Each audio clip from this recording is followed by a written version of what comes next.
Il est donc temps d'installer un système eFlow Pro sur l'unité de climatisation de votre client. Par où commencer? Eh bien, je m'appelle Kelly Walker et je vais vous guider tout au long du processus d'installation de l'eFlow Pro directement sur la poêle, en vous aidant à vous débarrasser des obstructions, des fuites, des coupures et en vous laissant avec un client heureux. Alors allons-y. Le kit comprend tout ce dont vous avez besoin, même certaines choses dont vous n'avez vraiment pas besoin pour une installation directe sur Panoramic. Maintenant, si vous n'êtes pas encore inscrit en tant qu'eFlow Pro, tout ce que vous avez à faire est de scanner le code QR sur cette carte ici, et nous vous connecterons à un compte.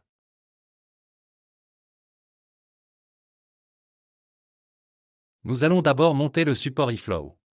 Il peut être monté n'importe où, même à l'avant. Assurez-vous simplement de ne pas visser dans une bobine lorsque vous faites cela. Maintenant, je vais monter le mien ici. Je vais commencer par retirer la façade. Je monte celui-ci en hauteur sur ce gestionnaire parce que l'eFlow fonctionne sur la gravité, donc le monter plus haut vous donnera un meilleur flux de la solution eFlow.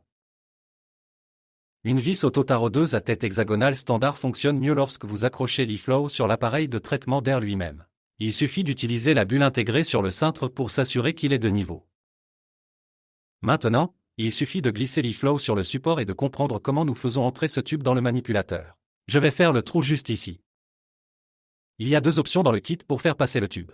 Il y a un œillet à travers lequel vous pouvez passer le tube, ou ce que je vais utiliser, ce coupleur en forme de L qui passe simplement par le côté de la manivelle et se visse fermement.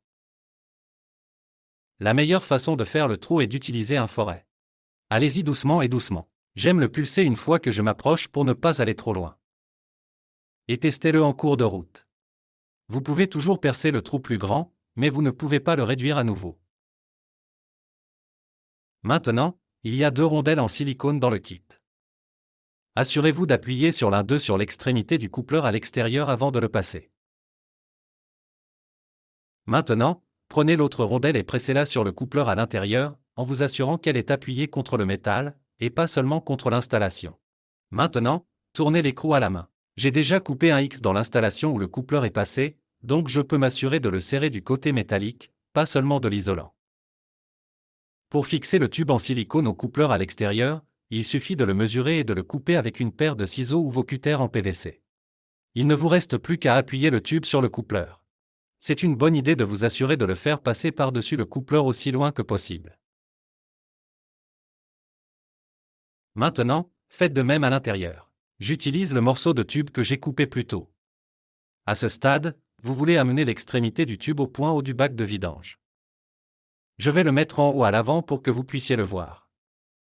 Ce que vous allez faire, c'est trouver le clip du bac de récupération dans le kit. Placez le tuyau à travers celui-ci, puis vous le fixez directement sur le côté du bac de vidange.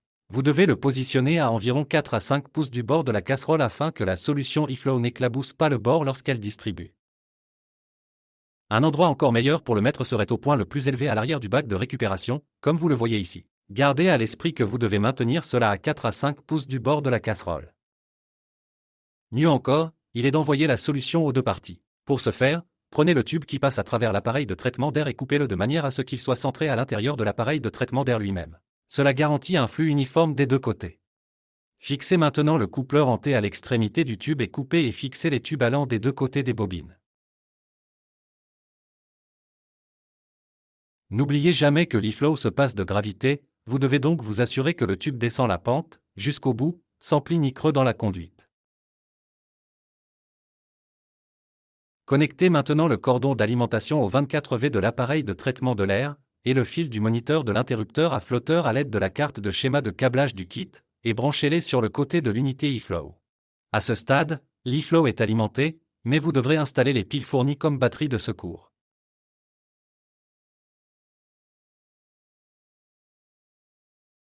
L'installation physique est terminée, et il vous suffit maintenant d'aller dans votre application iFLOW et vous suivrez les instructions pour connecter l'eFlow au Wi-Fi du propriétaire.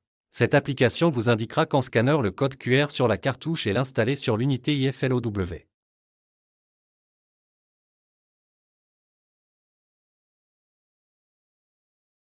C'est donc à quel point il est facile d'installer l'eFlow Pro sur l'unité de climatisation de votre client, en évitant ses obstructions, ses fuites, ses coupures, vous donnant un client qui reviendra vers vous encore et encore.